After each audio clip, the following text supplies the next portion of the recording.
যারা কমপ্লিট জাহান্নামী, এরা আমাদের মানে বিনা হিসেবে জাহান্নামী যারা, এরা আমাদের মুসলমান ছেলেদের আইকন। হ্যাঁ, মেসি কি জান্নাতি? জান্নাতে যাবে? মেসি যদি এখন এই অবস্থায় মারা যায়, তাহলে ও কিভাবে আমার আইকন হয়? আমি ওর নামের লেখা টি শার্ট পরে কিভাবে ঘুরি? তার প্রতি আমার ভালোবাসা কিভাবে জন্মায়? কিভাবে জন্মায়? আমি তো মুসলমানের সন্তান। আমার আইডল হওয়ার কথা ছিল মুহাম্মদ রাসূলুল্লাহ সাল্লাল্লাহু আলাইহি ওয়াসাল্লাম।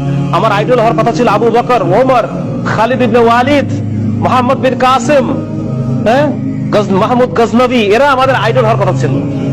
আজকে আমাদের আইডল কারা? যারা বিনা হিসেবে জাহান্নামী। তার নাকি ছাত্র নাট্য সন্তান, এখনো সে বিয়েই করে নাই। তাহলে এই মানুষটার চাল চলন, এই মানুষটার চরিত্র, এটা আমার কিভাবে আমার কাছে আইডল হয়? আমি কি সব ভুলে গেলাম? আমি কি মুসলমানের সন্তান না? আমি পড়ি নাই কালেমা লা ইলাহা ইল্লাল্লাহ মুহাম্মাদুর রাসূলুল্লাহ? তাহলে এই ধরনের যারা আল্লাহকে অস্বীকার করে, যারা শিরকে নিমজ্জিত, কুফরে নিমজ্জিত, জিনার মধ্যে নিমজ্জিত, এই মানুষগুলো কিভাবে আমার আইকন হয়? কোনোভাবে হয়? কোনোভাবে মেলানো যায়? কোনোভাবে মেলানো যায়?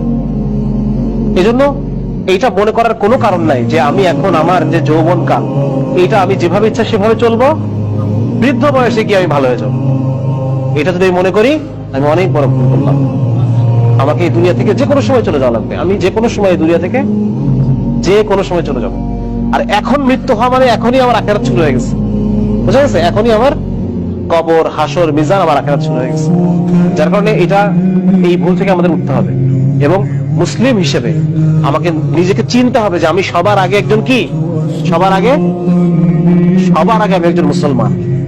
আমি আল্লাহ তাআলার বান্দা। আর বান্দা মানে আমাকে আল্লাহ তাআলার প্রত্যেকটা হুকুম ফুলফিল করতে হবে, আল্লাহর আদেশগুলো আমার মানতে হবে।